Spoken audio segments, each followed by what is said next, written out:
पीले दांत वाली बहू। रंजना कभी ब्रश नहीं करती थी। उसे कितनी बार उसके माँ बाप ने डांटा, लेकिन उसका कोई असर उस पर होता ही नहीं था, जिस कारण से उसके दांत पीले पीले हो जाते हैं। शादी के बाद।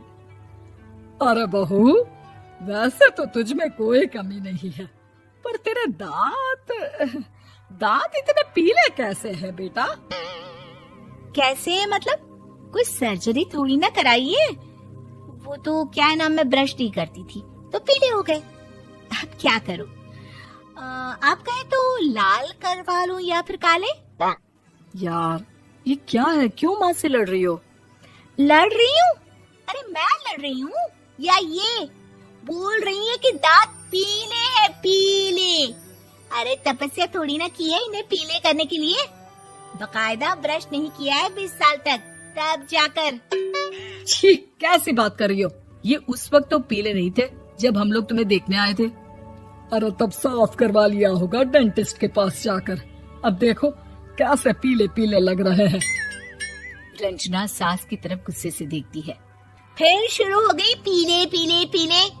अरे पीले तो तब भी थे जब मेरे हाथ का रसगुल्ला उड़ा उड़ा कर खा रही थी और बोल रही थी, लड़की नहीं गुणों का खजाना दे रहे भाई साहब आप। खैर, अब वो लोग करते भी तो क्या करते, पीले दांत वाली बहू पल्ले पड़ी थी तो झेलना तो था ही।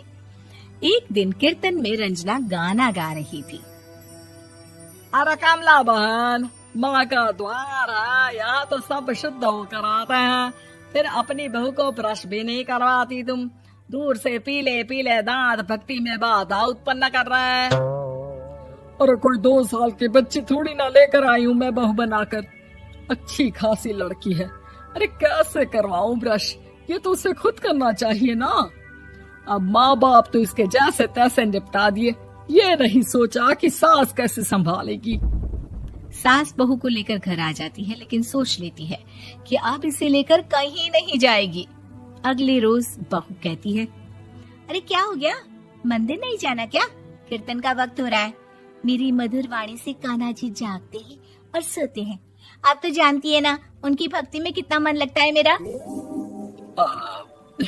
वो क्या है ना, तबीयत ठीक नहीं लग रही है मेरी, आराम करूंगी मैं।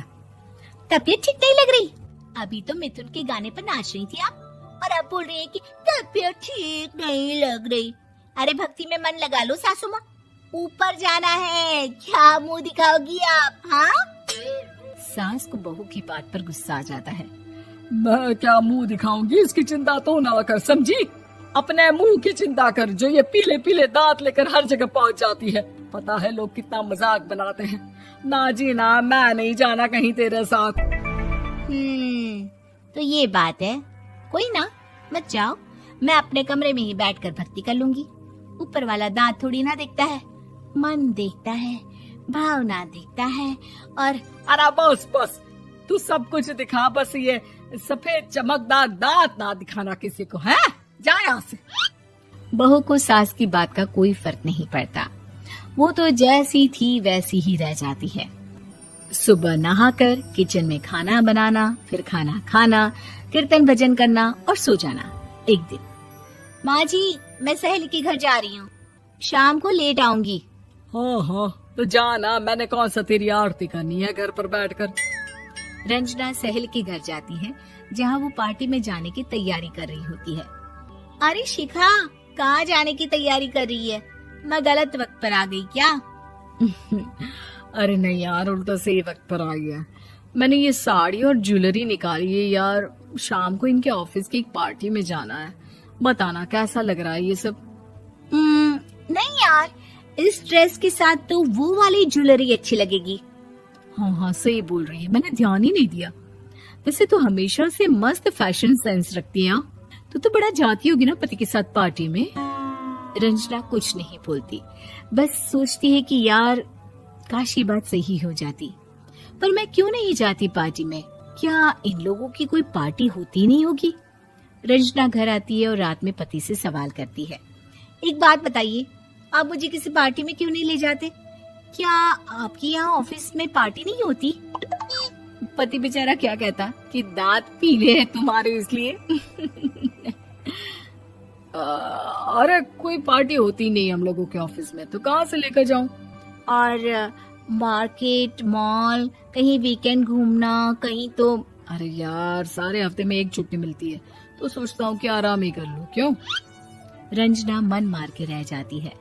पहले कभी सास के साथ मंदिर जाया करती थी, लेकिन वो भी सास ने ले जाना बंद कर दिया। घर बैठी बैठी रंजना बोर हो जाती है। तभी उसे आइडिया आता है और वो मायके जाने का सोचती है। सासू माँ, 2 दिनों के लिए मम्मी के घर जा रही हूँ। अच्छा ठीक है, आराम से जा। और हाँ, माँ से कुछ अच्छी आदत सीख कर आना कि कैसे शरीर के हर भाग की तरह दांतों की सफाई भी जरूरी होती है, समझी? शुरू हो गई ना आप। वो लोग आपकी तरह नहीं है कि छोटी छोटी बात का बतंगड़ बना दे। उन लोगों के लिए मैं मायने रखती हूँ, ना कि मेरे पीले पीले दांत। रंजना माँ को बिना बताए उन लोगों को सरप्राइज देती है, लेकिन जैसे ही वो दरवाजे पर पहुंचती है, अंदर देखती है कि घर वाले कहीं जा रहे होते हैं। अब माँ, काश रंजना दीदी के दांतों वाली प्रॉब्लम नहीं होती, तो वो भी हम लोगों के साथ चलती ना बुआ जी की बेटी की शादी में।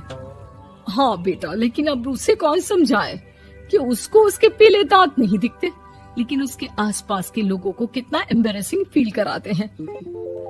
मुझे तो कितनी बार उसके स्कूल की टीचर ने शिकायत की कि उसके साथ कोई लड़की बैठना भी नहीं चाहती, और ना ही कॉलेज में कोई उससे बात करना चाहता था।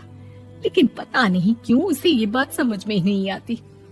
कोई कमी नहीं है उस लड़की में, बस यही कि दांत पीले हैं। वो तो भला हो जीजा जी और उनकी माँ का, जो दीदी को जैसी है वैसे ही रखा हुआ है। रंजना को अपने घर वालों की बात सुनकर बहुत दुख होता है। वो सोचती है कि वो क्या करे, लेकिन फिर वो सीधा डेंटिस्ट के पास जाती है, अपने दांत चमकाती है और कसम खाती है कि वो रोज ब्रश करेगी। अरे क्या हो गया? तुम तो 2 दिनों के लिए गई थी ना, पर कोई ना, अच्छा है, चलो आ गई तो। रंजना सास के सामने आकर खड़ी हो जाती है और पूरी स्माइल करती है, उसके चमकदार दांतों को दिखाती हुई। हैं? चले मंदिर। माँ, मुझे माफ कर दीजिए, मैंने आप लोगों को बहुत एम्बैरेसिंग फील करवाया। मैं आज से रोज ब्रश करूंगी।